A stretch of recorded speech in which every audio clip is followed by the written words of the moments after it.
have I managed to dissuade you? All this looking and finding, if you can, all this examination, it's such a bad idea.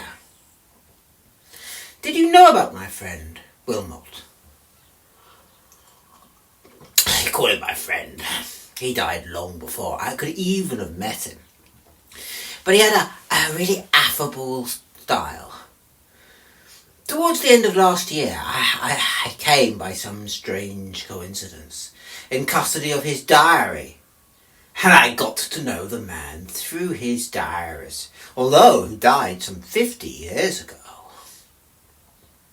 And I knew I could have been his friend. He had been at Oxford College. I think it was Corpus Christi by the calendar. And he had an inquiring mind. He would write travel books. I looked one up.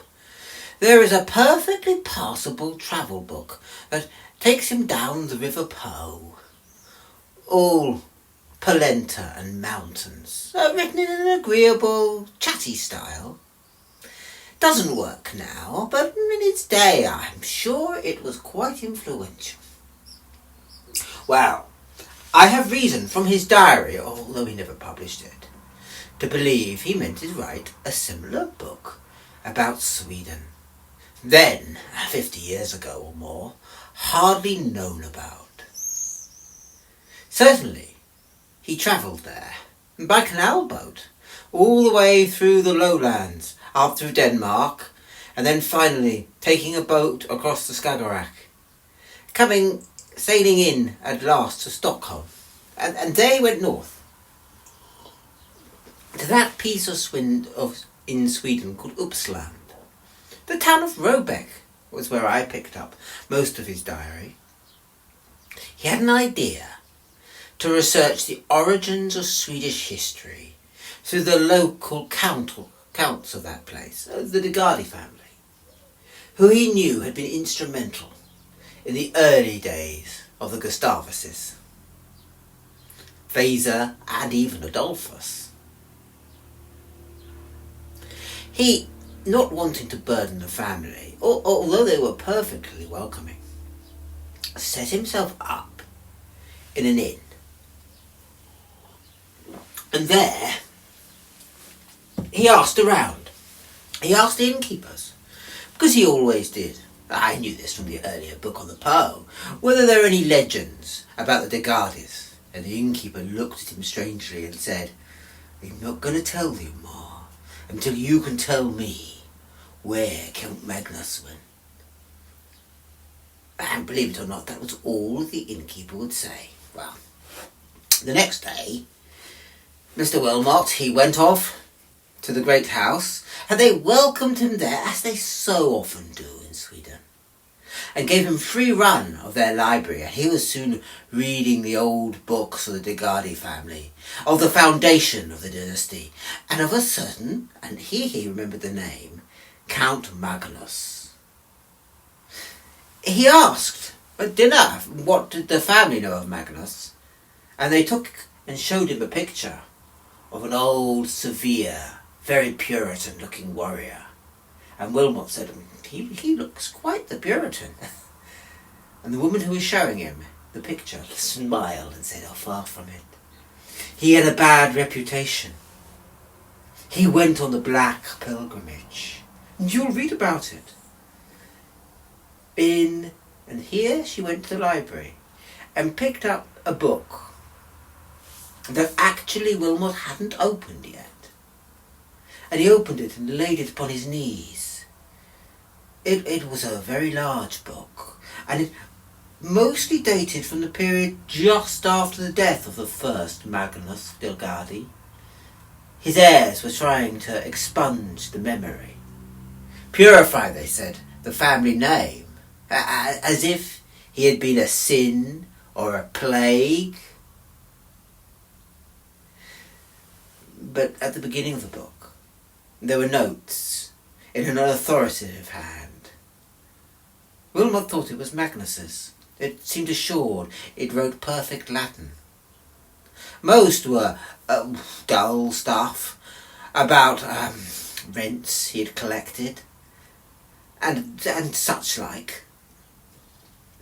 But there was a page written in the same forceful hand, and the bottom part of the page had been torn out, but at the top he could read, "If thou wouldst have long life, longer than any man, and a powerful companion, good fortune and great wealth, you must go on a black pilgrimage to Curzon."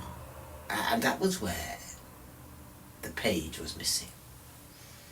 Well, Wilmot now knew where the black pilgrimage went, and he thought to himself, well, I'm going to ask my good host all about it.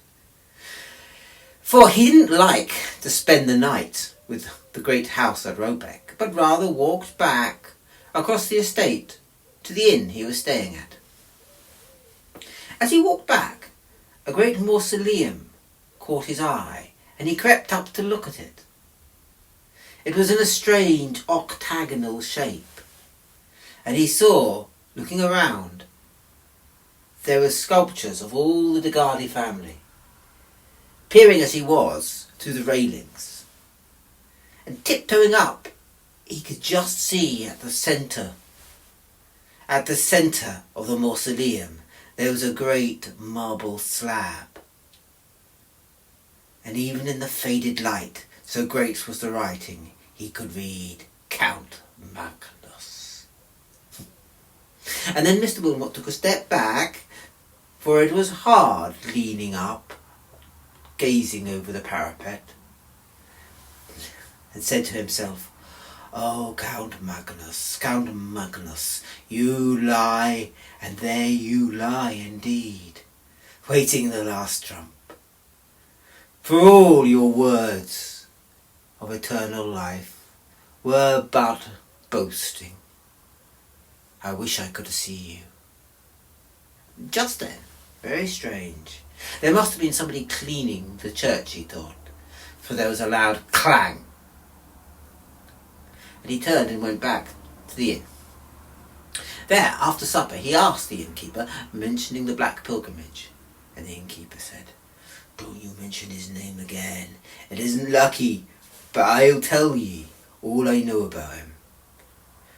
For they up there in the big house know far more, and will warn you far better. But let me tell you the story I heard from my grandfather's time. There were in those days two men, one incredibly beautiful, who, on Midsummer's Day, declared, 'The old Magnus is dead, and his family lie in ruins. Let us hunt on his estate.' Now my grandfather warned them and said, 'Don't you hunt, in case you find them that should be asleep are walking.' But these two friends were high on the glory of midsummer, and taking another long drink of schnapps, they rode off into the forest. And my grandfather and all the men of the village waited, while the long twilight lasted, and the sun almost dipped beneath the horizon, and waited. Just as it was rising again, and that strange dawn that seems almost a sunset, there was a scream, and my grandfather crossed himself, and all his friends crossed themselves.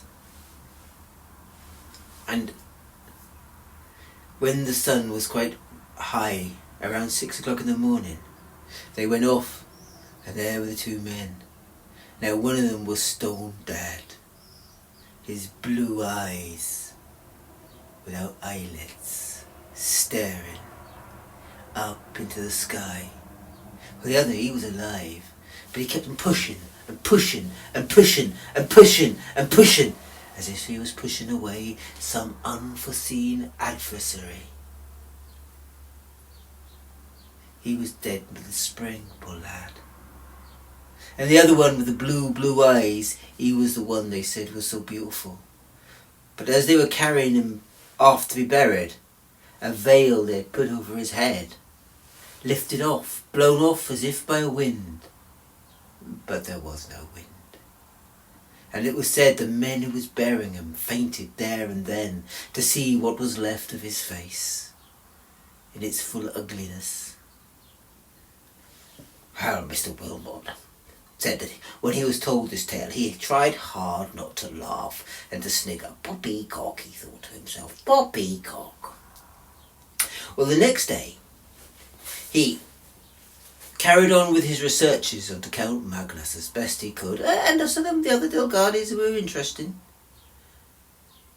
And as he was going home, he noticed that the sexton was at the church, and he followed the sexton, for he had an idea that he would get the key to investigate the octagonal building from the sexton.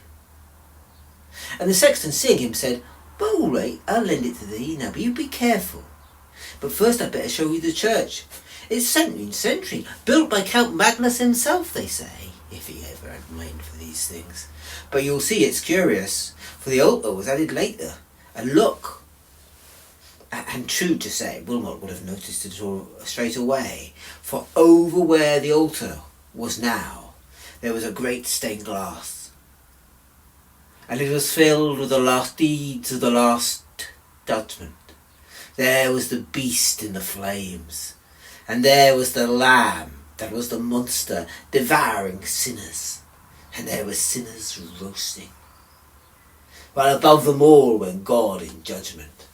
But strange to say, right in the depths of hell, as if they were enjoying the torment, there was a man in a great black hat, and by him a little figure.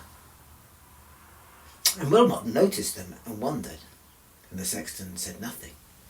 Only, "All right, well, I'll let you go into the burial chamber of the Delgardi family. I'm going to give thee the key. Put it back on this hook when you finish with it. I'm going home to my tea, though. Now you be careful in those tombs." Well, Wilmot carefully let himself in to the great octagonal building, and as the sun turned westward and begun to nearly set, he looked at all the tombs. Well, most of them were normal and correct. And after half an hour more, he turned at last to the greatest tomb of all. There Magnus lay. His body lay carven out of marble on the top of the tomb, utterly lifelike, as if his pale corpse was just there.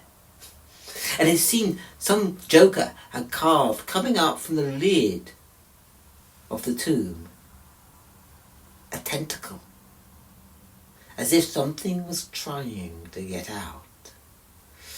And round the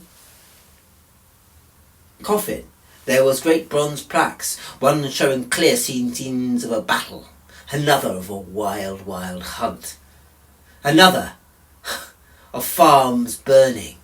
And in all these scenes there was the same figure of the dark man with the big hat. And either by him was another little man, who seemed to be a man, but sometimes there was something akin to a tentacle pointing out from him. All save in the hunt scene. And in the hunt scene, while the figure with the big hat watched, it was the small one, wild and free, who hunted, not stags, but when you looked carefully, men. Ooh! It was quite fearsome to look at. But Wilmot snorted and said, "You are quite the rogue, Count Magnus, quite the rogue. But still I wish I could have seen you." Just then, by some strange trick, there was a click. And one of the padlocks that he had noticed in passing closed the tomb of Magnus undid. And that made him go to have a look at them. Strange, he thought, that they should do it now. There were 3 on, and 2 have undone in time. One, who knows when it undid, and he put it on the tomb.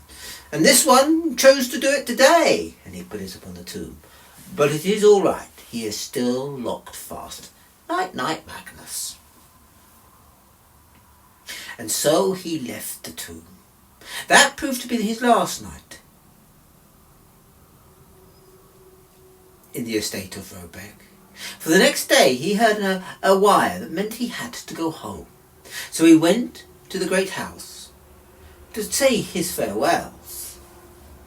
And then as he was coming home, he sung to himself, "I better say farewell to Magnus, farewell, Lord." For being lonely, he often sung to himself.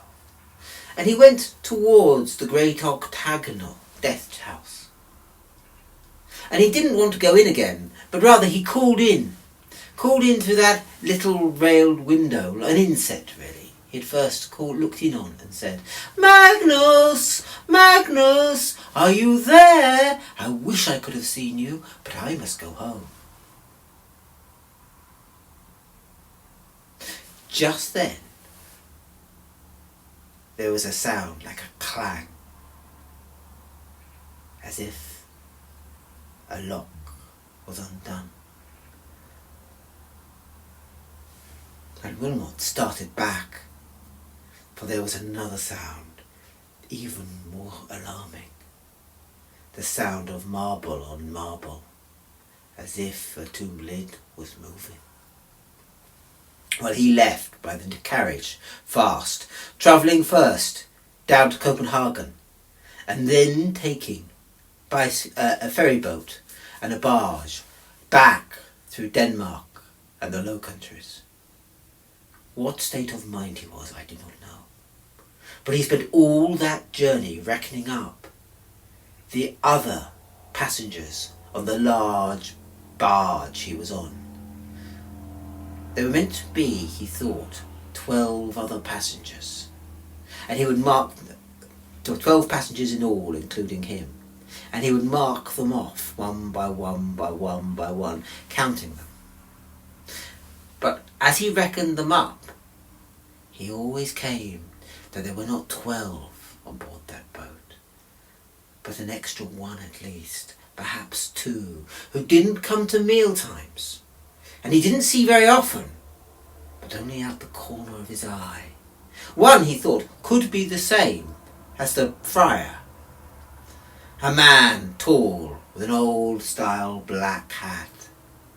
But the other one, the 13th, he was small as a child, and yet no child, full square, unlike anyone else. And strange to say, only Wilmot seemed to see them, as of the corner of his eye. When he came at last to London, men said, and the diary records, that he ran. They still could remember how he galloped away from the city when I asked about him, and the strange things that happened in the dock he landed in. And he must have come at last, deep into the countryside, deep into rural Suffolk. And looking at the diary, I see that he said how he came at last to the crossroads of Lavenham, the town of his forebears, and how he saw on the crossroads the same 2 figures. I must be strong, I must be strong. The little man and the big. What have I done? What have I done? Again and again it is recorded in the diary. What have I done with such a strength that must have broken the nib to write?